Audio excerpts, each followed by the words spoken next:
السلام عليكم. حليب النمور هذه قصة معروفة في ماليزيا من 400 سنة، وهو نوع من أنواع الفطر.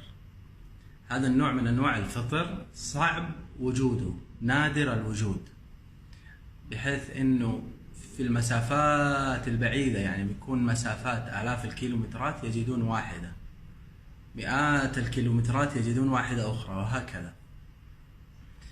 كانوا يعتقدون انه النمر لما يرضع صغاره، او النمرة لما ترضع صغارها، حليبها يقطر في الارض، ثم بعد ذلك بعد فترة ينتج هذا النوع، بعد عشرات او مئات السنين ينتج هذا النوع من اثر الحليب اللي ارضعت فيه. طبعا هذا اعتقادهم، ولذلك هو نادر، تقريبا عرف من اكثر من 400 سنة، ومكانه تقريبا في شرق آسيا، لكن اشتهرت فيه ماليزيا لأن هم الأكثر من اعتنى به، أو هم من اكتشفوه أصلا، وانتقل إلى أوروبا تقريبا من أكثر من 300 سنة، وعرف هذا النوع من أنواع الفطر هناك. الفطر هذا طبعا له استخدامات كثيرة، لكن أهمها ما يتعلق بالجهاز التنفسي، يحسن الرئة من السعال، من الربو، من المشاكل الرئة عموما. أيضا يحسن الكبد، أيضا يحسن مشاكل الثديين عند النساء. ليس له أي آثار جانبية، وهذا من عجائب هذا الفطر أنه ما له أي آثار جانبية. طبعا هذه الأنواع من الفطور دائما تكون غالية الثمن، وليش؟ لأنها صعبة الاستزراع. يعني تعرفون أنه الفطر، أنواع الفطر هذه لا يوجد فيها المادة الخضراء، وهي من أساسيات النبات. النبات ما ينبت إلا وجود المادة الخضراء، لكن أنواع الفطور هذه كلها بدون مادة خضراء، لذلك هي يعني تنبت على غيرها من الأشجار الميتة أو الأشجار اللي في الغابات، من أجل أنها تأخذ المادة الخضراء منها.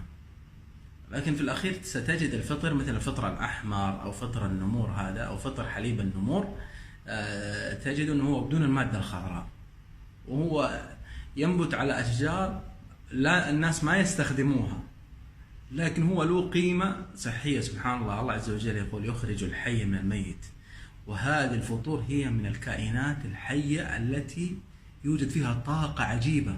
يعني من يستخدم أنواع الفطور هذه سيجد أنه تعطيه طاقة عالية جدا، على الرغم من أنها سبحان الله يعني نبتت على أشجار ميتة، أو أشجار ضعيفة متهالكة، أو أشجار لا تستخدم أصلا ولا يستفيد منها الناس.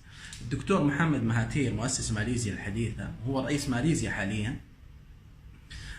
استخدم هذا الفطر عام 2003، وشفي من السعال أو الربو المزمن لديه.